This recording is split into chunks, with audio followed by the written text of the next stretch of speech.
Hello friends, मैं राजेश कुमार श्रीवास्तव मनोविज्ञान की एक विशेष क्लास में आपके समक्ष।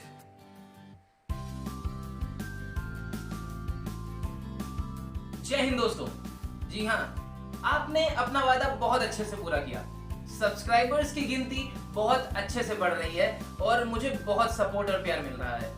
और अब बारी है मेरे वादे की। मैंने आपसे कहा था कि मैं अपनी पूरी कोशिश करूंगा आपको अलग अलग सब्जेक्ट्स के एक्सपर्ट्स की क्लासेस दिलवाने की। तो क्यों ना शुरुआत उस इंसान से करी जाए जिससे मैंने सब कुछ सीखा है। जी हाँ, आज हमारी क्लास में स्पेशल इंटरव्यू होगा मिस्टर राजेश कुमार श्रीवास्तव जी का, जो 30 साल के एक्सपीरियंस के साथ पेडागोजी एंड साइकोलॉजी के लेक्चरर यानी कि एक्सपर्ट हैं। तो सर, जैसे कि आज आप हमारे डाउट्स क्लियर करेंगे इंटेलिजेंस एंड इंटेलिजेंस टेस्ट यानी कि बुद्धि तथा बुद्धि परीक्षण के बारे में, तो सबसे पहला सवाल जो डाउट हम लोगों के मन में क्रिएट होता है कि बुद्धि है क्या, साइकोलॉजिक पर्सपेक्टिव से। प्रश्न है कि बुद्धि है क्या। अलग अलग मनोवैज्ञानिकों ने अलग अलग बुद्धि के बारे में अपनी परिभाषाएं दी हैं। मुख्य रूप से वुडवर्थ, टर्मन, रायबर्न और क्रूज आदि मनोवैज्ञानिकों ने जो आपको परिभाषाएं दी बुद्धि के बारे में, वो आप स्क्रीन पे भी देख सकते हैं। बालक का जन्म होता है और जन्म के बाद उसमें बुद्धि स्थापित हो जाती है, मतलब बुद्धि जन्म से आती है। हम अपने अतीत के अनुभवों से लाभ उठाकर परिस्थितियों को समझते हैं, उनसे समायोजन स्थापित करते हैं, जटिल समस्याओं को सरल बनाते हैं और ये सभी कार्य बुद्धि द्वारा ही संभव हैं। हम अपने अतीत के अनुभवों से लाभ उठाकर अपने व्यवहार में जो परिवर्तन करते हैं, ये सभी कार्य बुद्धि के द्वारा ही संभव होता है। हमारे परिवार में एक छोटा सा बच्चा है, शाम का समय है, वो खेल रहा है, अचानक लाइट चली गई, घर में मोमबत्ती जला दी गई। बालक से कहा गया बेटा मोमबत्ती ना छूना, मगर वो गया और उसने मोमबत्ती को छुआ। मोमबत्ती छूने पे उसके हाथ में दर्द हुआ क्योंकि हाथ जल गया उसका। अब उसको दोबारा समझाना नहीं पड़ता, उसने अपने अनुभव से सीख लिया कि किसी जलती हुई चीज को छूने से हमें दर्द होगा। यही कार्य बुद्धि का है।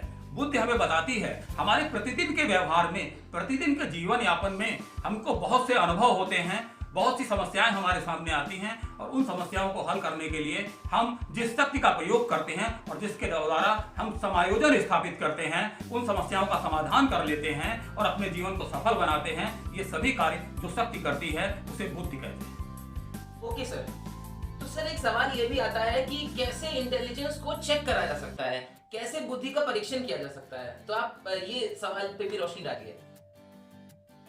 जिन व्यवस्थित परीक्षणों के माध्यम से बुद्धि का मापन किया जाता है उसे बुद्धि परीक्षण कहते हैं। बुद्धि परीक्षण के लिए इंटरव्यू मेथड भी इस्तेमाल किया जाता है और कुछ प्रश्नावलियों का भी प्रयोग किया जाता है। बुद्धि परीक्षण दो प्रकार का होता है।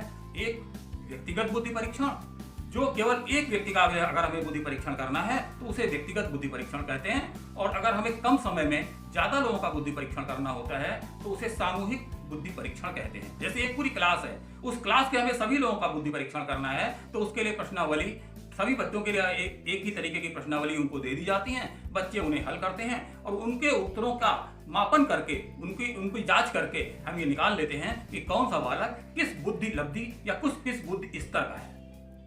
एक सवाल और मेरे स्टूडेंट्स की तरफ से हमेशा आता है बुद्धि लब्धि के बारे में, यानी कि इंटेलिजेंस क्वोशिएंट, जिसके सवाल बीएड, डीएलएड और कई बार सीटेट, यूपीटेट में भी आ चुके हैं, तो आप इसको थोड़ा सा क्लियर करिए। बालक की वास्तविक आयु और मानसिक आयु के आनुपातिक स्वरूप को बुद्धि लब्धि कहते हैं। प्रसिद्ध मनोवैज्ञानिक एमएल टर्मन ने सर्वप्रथम इसे प्रस्तुत किया। उन्होंने बताया कि बुद्धि लब्धि बराबर मानसिक आयु बटे वास्तविक आयु गुणे 100, ये फार्मूला होता है और इसके द्वारा हम बुद्धि लब्धि निकाल लेते हैं। मान लीजिए किसी बालक की मानसिक आयु 8 वर्ष है और उसकी वास्तविक आयु 10 वर्ष है, तो 8 बटे 10 गुणे 100, उसकी जो बुद्धि लब्धि होगी वो 80 आ जाएगी। और अगर इसी तरीके से किसी बालक की मानसिक आयु 11 वर्ष है और उसकी वास्तविक आयु 10 वर्ष है, तो 11 बटे 10 इंटू 100 उसकी बुद्धि लब्धि निकाल आएगी 110।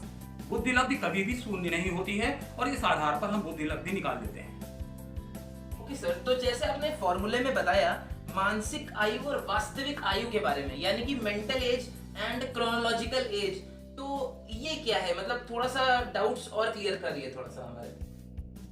यहाँ पे दो शब्द हैं, एक है वास्तविक आयु और एक है मानसिक आयु। वास्तविक आयु वो आयु होती है जो हमारी जन्म तिथि के अनुसार हमारी आयु निर्धारित करती है। हमने किस सन में जन्म लिया और आज तक हम कितने वर्ष के हो गए, ये हमारी वास्तविक आयु है।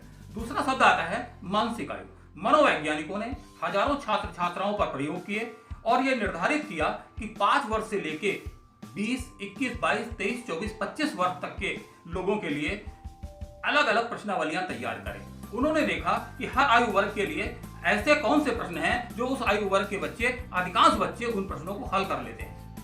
5 वर्ष के बच्चे के लिए कौन से ऐसे 50 प्रश्न हैं, 60 प्रश्न हैं जो 5 वर्ष के बच्चे हल कर लेते हैं। फिर 6 वर्ष के बच्चे कौन से प्रश्न हल कर लेते हैं, 7, 8, 9, 10, 11, 12, इस तरीके से प्रत्येक आयु वर्ग के बच्चों के लिए अलग अलग प्रश्नावलियां तैयार करी और मनोवैज्ञानिकों को इसमें बहुत समय लगा। मान लीजिए एक 10 वर्ष का बच्चा है और उसकी हमें बुद्धि, उसकी मानसिक आयु ज्ञात करनी है, तो हम क्या करेंगे, उसको सबसे पहले 10 वर्ष की जो बुद्धि के हिसाब से, 10 वर्ष के हिसाब से जो प्रश्नावली तैयार की गई है वो उसको दी जाएगी हल करने के लिए। मान लीजिए उस बालक ने वो 10 वर्ष की प्रश्नावली हल कर ली, तो हम उसको 11 वर्ष की प्रश्नावली देंगे। मान लीजिए उसने 11 वर्ष की भी प्रश्नावली हल कर ली, तो उसको 12 वर्ष की प्रश्नावली देंगे। और जब उसने 12 वर्ष की प्रश्नावली हल कर ली और 13 वर्ष वाली प्रश्नावली वो हल नहीं कर पा रहा है, तो उस बालक की वास्तविक आयु तो 10 वर्ष है मगर मानसिक आयु 12 वर्ष है।